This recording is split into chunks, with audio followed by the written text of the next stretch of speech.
Hello, my name is Phil Wynn. My wife Margie and I have been associated with Restoring the Foundations now for almost 20 years.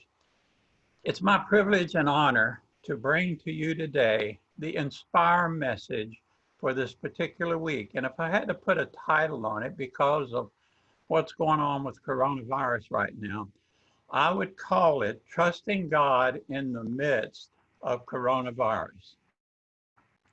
There's a lot of what ifs going around these days because of coronavirus. What if I don't get a paycheck? What if I can't work? What if I get sick?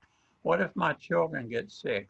All of those questions are swirling around right now because we are facing this pandemic in our country. There's another question that I'm sure a lot of people are asking, and that is, where are you, God, in the midst of this coronavirus? Where are you in the midst of this coronavirus? And I don't really know the answer to that, and I don't think anybody else can tell you a definitive answer, but I do know this. I know the one who does know the answer. So my desire is to help us all be confident and rely on Jesus Christ and Father God during this time frame.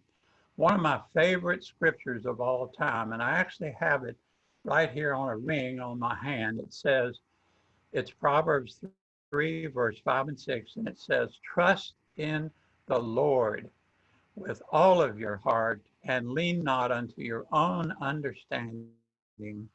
In all your ways, acknowledge him, and he will direct your paths. You know, not too long ago, I was studying Mark 9:24, where Jesus is healing a young boy.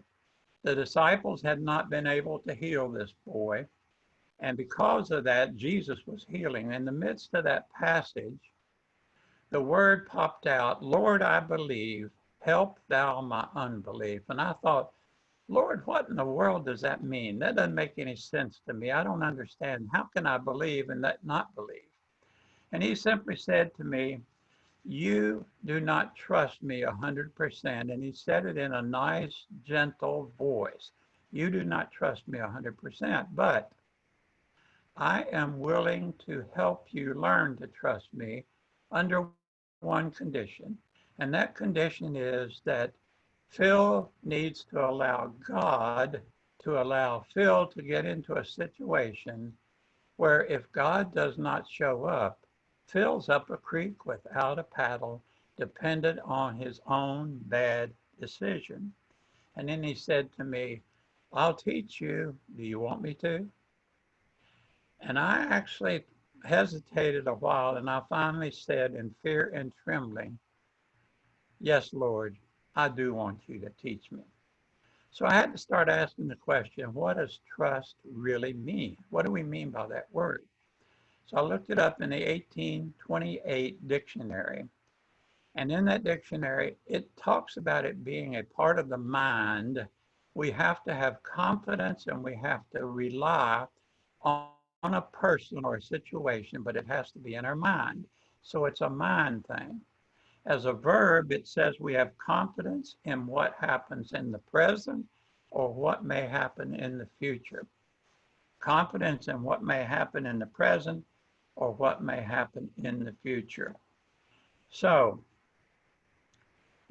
I have, and it's an action word, so that means I have to act. I have to take control of worry and fear and anxiety.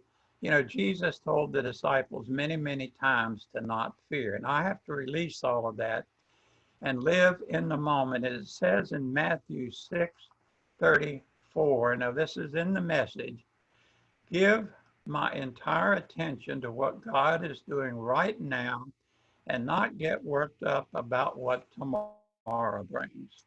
So whether the situation is hard or easy, God is there for me, just like a tightrope walker who has a net under him. God will catch me when I happen to fall. One thing I do know for sure, it's taken me a while to learn this, but I am in a family because I am an adopted son of the living God. And in knowing that, I know that I have every right and privilege of every single birth child. And I know that God provides for me. He protects me. He loves me unconditionally. He accepts me unconditionally. And he has promised me that he would never leave me or forsake me.